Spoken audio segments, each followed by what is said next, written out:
Nigerians, it done said, Tinubu is now Nigeria's #1 problem. So, guys, take a look at this. Dear Nigerians, welcome to Operation Rescue Nigeria, an initiative born out of the urgent need to address the grave economic and social challenges facing our beloved nation. Nigeria is currently enduring one of the most severe economic crises in history. The rampant poverty and suffering experienced by... So guys, before we continue with this video, I want you to just take a look at this short analysis of what Nigeria is currently going through. This video is mind-blowing. Take a look. Legacy is so rich as honesty, and truth will always set you free, even though it will first make you miserable.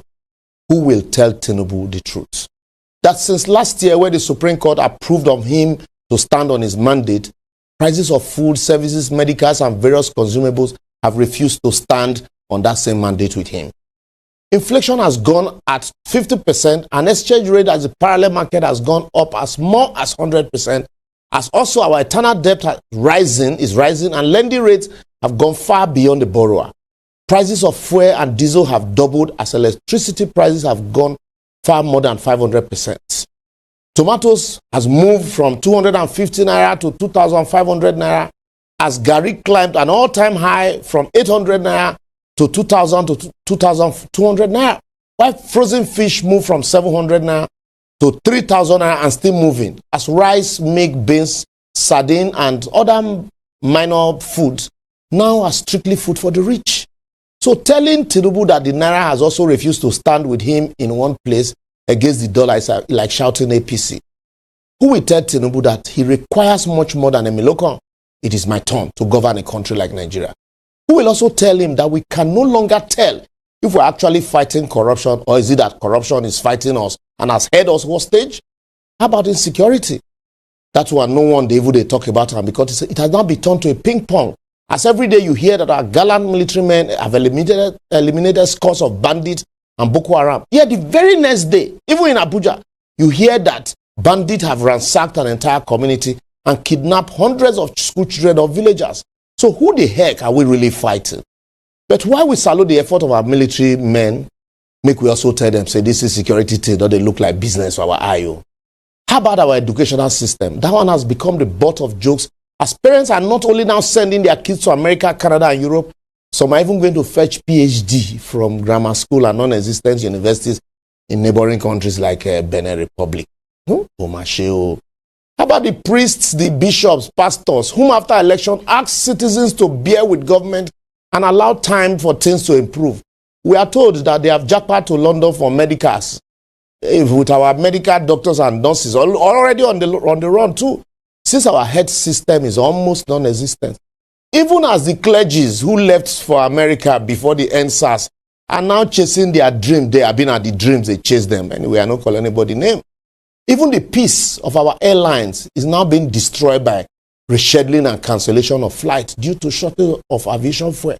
As the airline that used to boom because of their timely departure is also now bringing doom to businessmen whose flights are delayed or cancelled and business opportunities missed these days, despite the fact that there are no roads to anywhere in the country. So we must tell President Tinubu that while the judiciary is complaining about remuneration and welfare, but every opportunity to appoint judges is allegedly hijacked by former and serving members, including politicians, as they populate the bench with family members. But really, I want to ask, if the judiciary is not day lucrative, why are politicians and former judges and the current one hustling to replace themselves with their children in the bench and spouses? Well, I'll leave you to answer that. Please don't forget to help me tell President Tinubu, that as his ministers are giving scorecard, I dare say a lot of them are missing on the radar, and they have nothing to show. He knows them, I don't even want to mention them. Even as the legislatures also have nothing to show for 1 year in office, but budget padding and change of national anthem. But who will tell President Tinubu that we can change the national anthem to the old ones? If we can change the national anthem to the old ones, we can also change government official vehicles from this current one to the old 504 Pojo, or change to the old fuel price and old foodstuffs, and even change to the old exchange rate. Please also tell him that our problem is not old or new national anthem, as companies are leaving Nigerians in Nigeria in drove due to hardship and policies inconsistencies, and a lot of people are turning to beggar in their own country by the day as a result of hardship. If I mention subsidy is gone, someone will say was never sustainable. But it was sustainable to put more money in the hands of our our governors. It is also sustainable to subsidize the exorbitant lifestyle of members of National Assembly, our presidents, our glutonic politicians, and their families and cronies. It is also sustainable to still inflate cultural prices and share palliative that never get to those that is actually meant for. I beg, you also tell me it is sustainable to tell previous government to allow the poor breed, while the same poor is being suffocated by poverty and slaughtered by insecurity under President Tinubu's government. Anyway, everything in Nigeria is sustainable, provided it is not for the benefit of the poor. So I will therefore advocate, the earlier the president handlers begin to tell him the truth, the better for him, his team, and the country. Instead of telling us that the president is putting policies in place that will guarantee ease of doing business and affordable living, while in actual sense, there's nothing on ground to point to the fact that we will soon be out of the wood or even be self-sufficient in agriculture. Since nobody is telling you, President Tinubu, I want to tell you today that the hardship is worse than you can think of or imagine. And remember, you once told us that for Nigeria to be great again, we must vote out PDP. But today, the so-called low-cost years of PDP is now looking like golden years to Nigerians. And some of them are even saying, bring back PDP. If something drastic is not done, a little spark in our polity, because they're already on strike again now, a little spark might just inflame the entire country worse than the EdSARS. Please, cut down on the list of ministers, employ technology to protect our pipeline, change those at the helm of affairs in NNPC, cut down cost of governance and plow the funds into critical sectors like food and infrastructure. Just do something now and fast. Otherwise, no say I don't tell you. Well, make I stop here before the situation go increase my already increased blood pressure.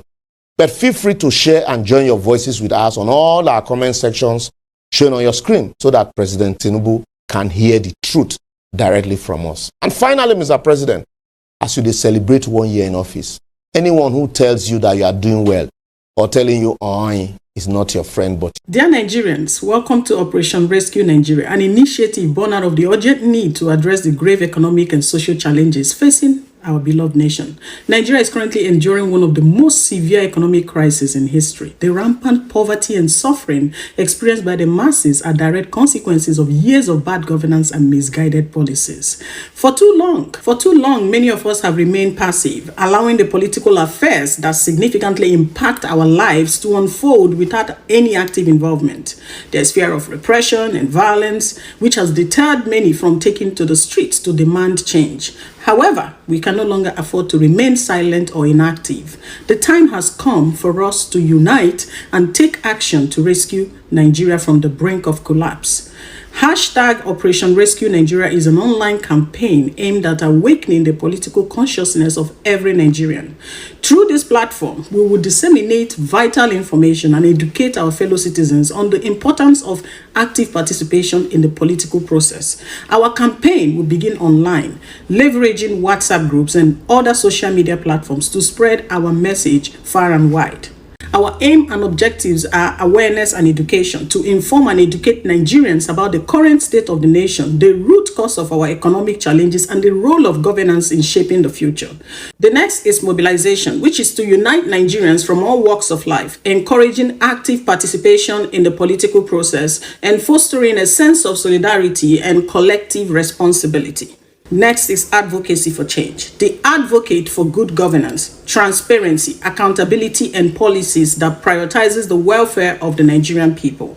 Next is peaceful protest. To organize peaceful online and offline protests, amplifying our collective voice and demanding meaningful change from our leaders. The next is empowerment. To empower citizens with the knowledge and tools necessary to hold their leaders accountable and to actively contribute to the nation-building process. Therefore, we invite you to join us in this crucial movement so that together we can build a nation you'll be proud of for ourselves and future generations. Let us raise our voices, demand change, and work towards a brighter future for our country.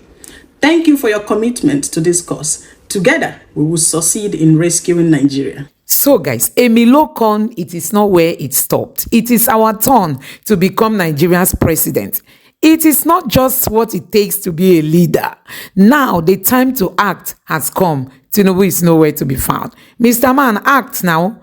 He cannot act. So guys, you have seen what is happening. Somebody tweeted a tweet, and do you know what she tweeted? Bile no ni budike, as in wake up, you are the strong man in battle. The time to prove your strength has come. And you could see the videos of Tinubu and pictures of him while he was sleeping. Honestly, you get to know that Nigerians are not happy with what is happening in this country. The level of hunger that is ravaging this country, it's mind-blowing. It's something disturbing. It's something to be worried about. Anyway, I don't know what you make of this video. Drop your thoughts in the comment section below and let me know your thoughts. Thank you.